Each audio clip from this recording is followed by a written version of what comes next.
So, on Tuesday, which was yesterday, but I'm going to treat this like some breaking news here in case you might have fell asleep on this. But AOC says we should not be entertaining a bailout of AI industry as bubble fears grow. There's an AI bubble. It's a juicy bubble that's about to pop. And I don't think we're going to be twerking our way out of this one because the AI bubble is about to burst.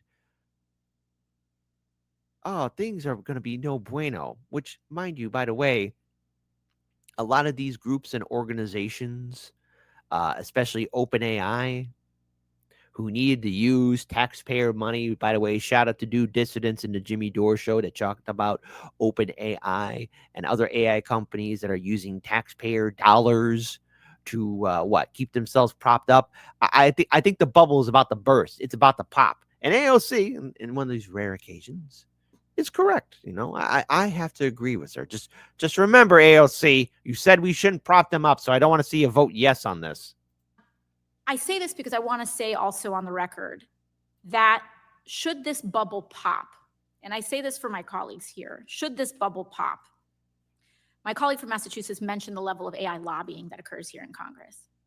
Should this bubble pop, we should not be entertaining a bailout.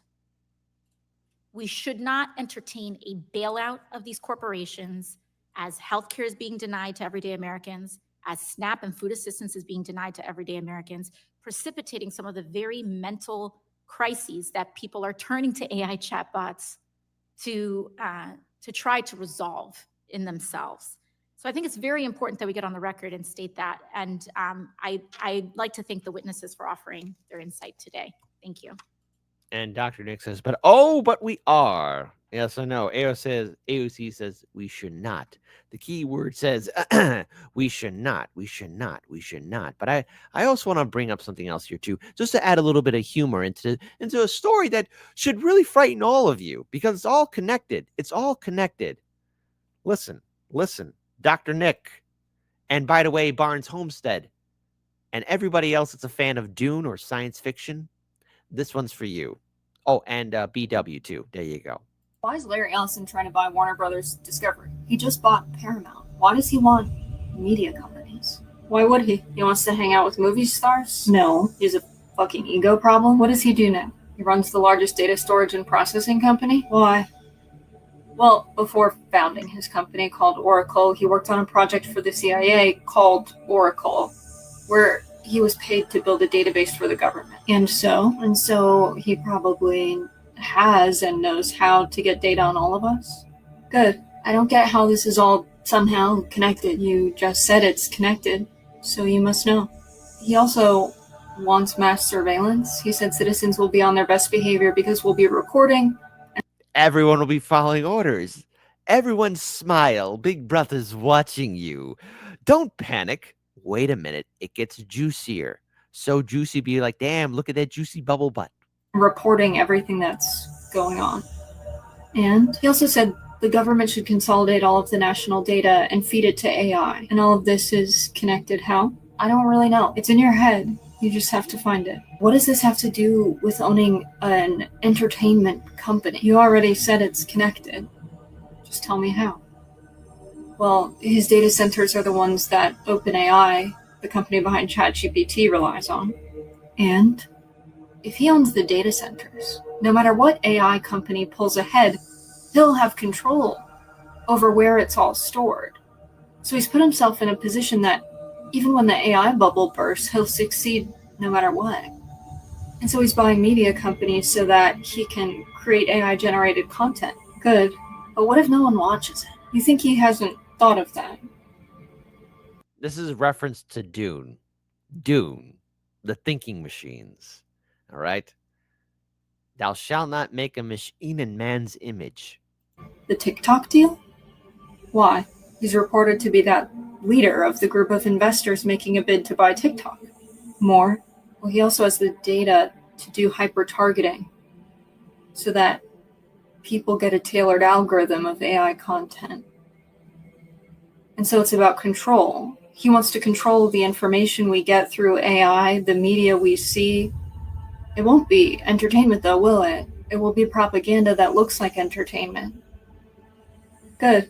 And so while everyone's focusing on what the administration's doing, Larry Ellison is quietly building this empire. The worst kings are quiet. The worst ones are. The worst ones are. The worst ones are. So what else is going on? A little bit more here, because again, I look, just because AOC says we should not doesn't mean that's not going to happen. Look, we bailed out the banks and the corporations in 2008, and no one was held accountable. Okay, the only person, the only person that they made held accountable for anything, they needed a sacrificial lamb, and that was Bernie Madoff. Okay. And he did some crimes too, but I'm just saying, did anybody else who caused the 2008 economic collapse ever get held accountable? The answer is no, they did not. So don't blindly trust AI, says Google boss. Artificial intelligence models are prone to some errors and should be used alongside other tools. Artificial intelligence engines remain vulnerable in terms of factual accuracy and should not be blindly trusted. The CEO of Google and its parent company, Alphabet, Sundar Pichai, has warned. In an interview with the BBC aired on Tuesday, he urged users to rely on a broad range of search tools rather than depending solely on AI. Well, too bad, okay? I mean, at this point, everyone's been stuck to it. Everyone's going to blindly trust it because you release something that the public wasn't ready for. AI tools are helpful if you want to creatively write something, but users have to learn to use these tools for what they're good at and not blindly trust everything they say. The current state-of-the-art AI technology is prone to some errors. Like humans, give me access codes to the nukes. This comes as Google prepares to unveil its next major AI model, Gemini 3.0. And it said a new AI assistant is expected to be released by the end of the year. Well, you're terrible at selling your product and telling us we can't blindly trust it. Launched in 2023, Gemini received criticism for its restrictive safety and diversity settings, which prone glaring inaccuracies in its image generation outputs. The model was widely ridiculed for misrepresenting historical figures ranging from America's founding fathers and Russian emperors to Catholic popes, and even Nazi Germanic soldiers from Germania of the Third Reich. Earlier this month, Google was accused of secretly enabling Gemini to collect user data. Google, what happened to do no evil without consent? A lawsuit filed in California, a federal court claimed the company allowed the AI assistants to illegally intercept and monitor private communications across Gmail, chat, and video conference services. Say it with me. What could possibly go wrong? The rapid use of AI technologies has driven up the valuations across the sector, prompting warnings in Silicon Valley and beyond a potential bubble as companies spend heavily to secure a foothold in the booming industry. Tech giants have been racing to keep pace with services such as ChatGPT, which have challenged Google's dominance in online search and accelerated investment across the field. Spending on AI among major tech companies is estimated around $400 billion a year. As whether Google would be immune if an AI bubble were to burst, he replied, I think no company is going to be immune, including us, which means when they say stuff like that, it's bad news bears. Given the potential of this technology, the excitement is very rational. It's also true when we go through these investment cycles, there are moments we overshoot, right, collectively as an industry. We can look back at the internet right now. There was clearly a lot of excess investment, but none of us would question whether the internet was profound or did it drive a lot of impact. It's fundamentally changed how we work digitally as a society. I expect AI to be the same. So I think it's both rational and there are elements of irrationality through a moment like this. I just want to pull this up here too, because there's a little bit more to what AOC said about bailing out these companies or these AI programs. Hang on. We're going to get to the juicy bit very soon. So the entire U.S. economy growth can be tracked down to 7 companies and their AI growth specifically. At least 40% of economic growth this year is attributed to these companies alone, and 80% of stock gains this year came from AI companies. But people are justifying these levels of investment because of the promises that the CEOs make that there will be a return on that investment. So for a company like OpenAI, their value is based on the expectation that they're going to figure out how to make a profit out of it. And they haven't. And so generating this increased human dependency that can be mined because it's not subject to HIPAA. Is that correct, Dr. King? Right, it's not subject It's to HIPAA. not subject to HIPAA.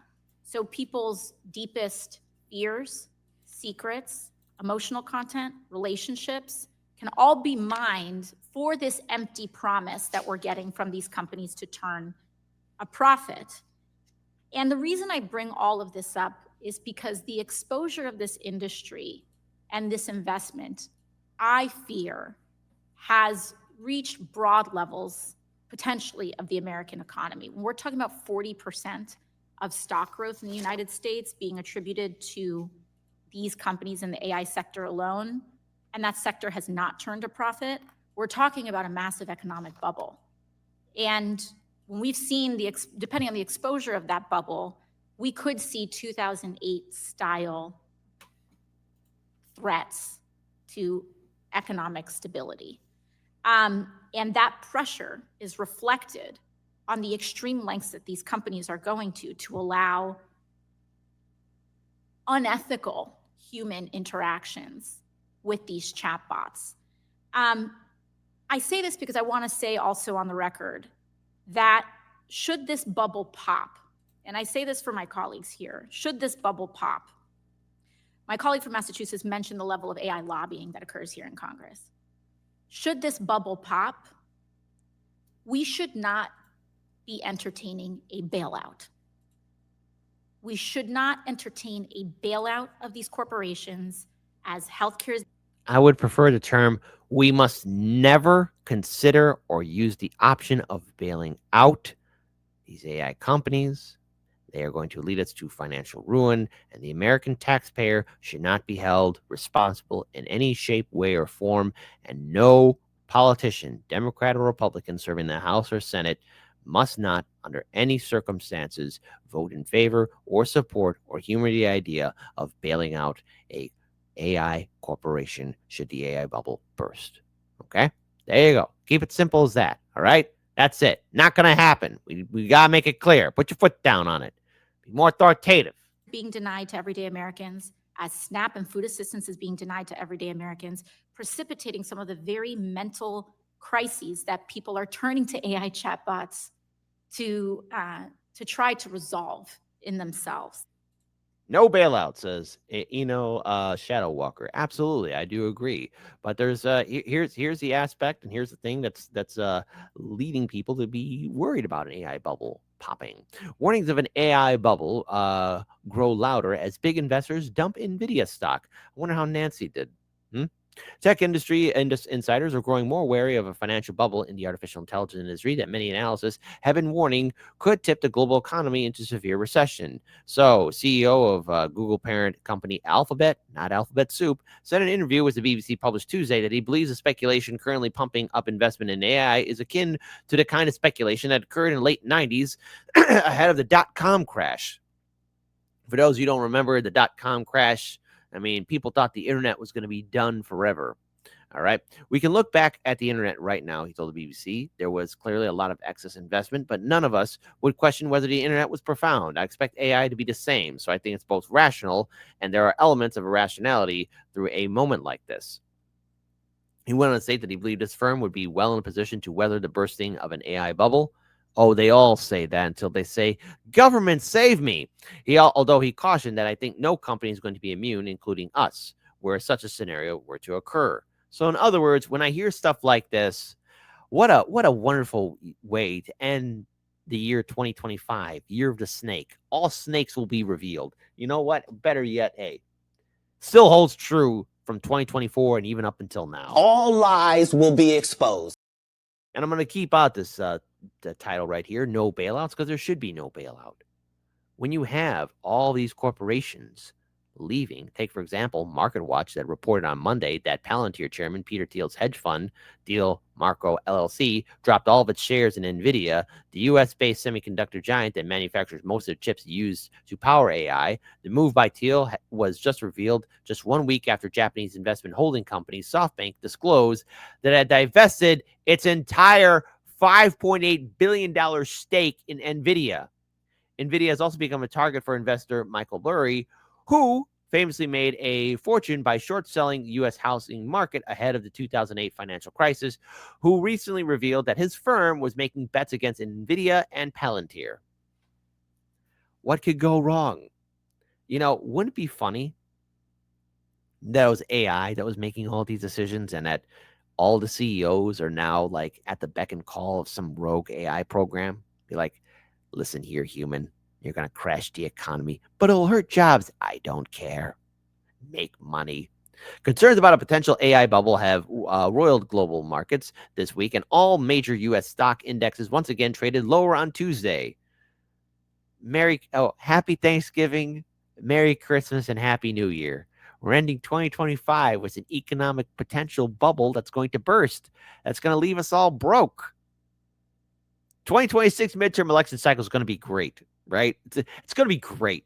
It's going to be great when these politicians will be saying, hey, do you want to vote for us? I had a terrible Christmas and this new year really sucks. No, I don't want to vote for you guys. You guys keep on screwing it up. And remember, AOC did say we should not, which is great. But usually all these politicians get a phone call, a kind of phone call, and they all have to follow orders.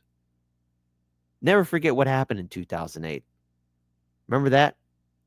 Remember what happened? How many lives were destroyed? It's going to happen again.